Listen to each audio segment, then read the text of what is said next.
Assalamualaikum warahmatullahi wabarakatuh. Perkenalkan, nama saya Sekar Ayu Wulandari dari kelas 10-5, ingin menjelaskan tentang prinsip geografi. Prinsip geografi adalah dasar untuk mengkaji, menjelaskan, menguraikan, dan menganalisis fenomena di suatu wilayah.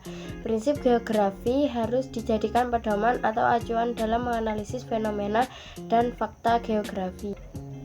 Prinsip geografi ada 4, yaitu 1. Prinsip persebaran, 2. Prinsip interrelasi, 3. Prinsip deskripsi, 4. Prinsip korologi atau kekurangan. Di sini saya akan menjelaskan tentang prinsip persebaran. Prinsip persebaran atau distribusi menyatakan suatu gejala dan fenomena yang tersebar secara tidak merata dan tidak sama di permukaan bumi.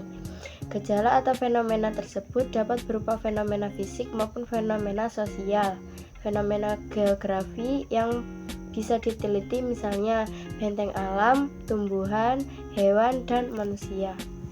Contoh prinsip persebaran: persebaran penduduk yang tidak merata, persebaran sumber daya alam yang tidak merata, persebaran curah hujan yang berbeda antara wilayah, dan lain sebagainya. Pada soal biasanya ditampilkan data yang berbeda antar wilayah suatu dengan wilayah lainnya. Tujuan prinsip persebaran.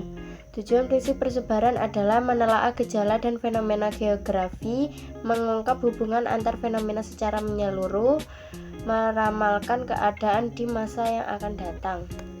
Di sini saya juga akan menjelaskan tentang konsep geografi.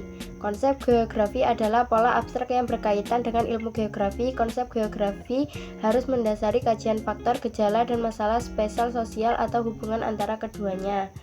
Konsep geografi ada 10, yaitu 1. Konsep lokasi, 2. Konsep jarak, 3. Konsep keterjangkauan, 4. Konsep pola, 5. Konsep morfologi, 6. Konsep aglomerasi, 7. Konsep nilai kegunaan, 8. Konsep interaksi dan interdependensi, 9. Konsep diferensiasi, 10. Konsep keterkaitan keruangan.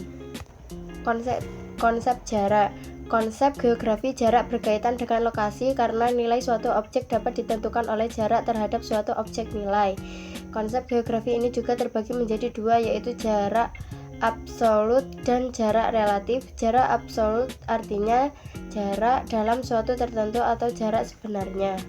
Contoh konsep jarak adalah untuk membantu manusia berpindah dari suatu tempat ke tempat lain. Dalam konteks navigasi, manusia menggunakan jarak untuk menentukan seberapa jauh manusia pergi untuk mencapai tujuannya.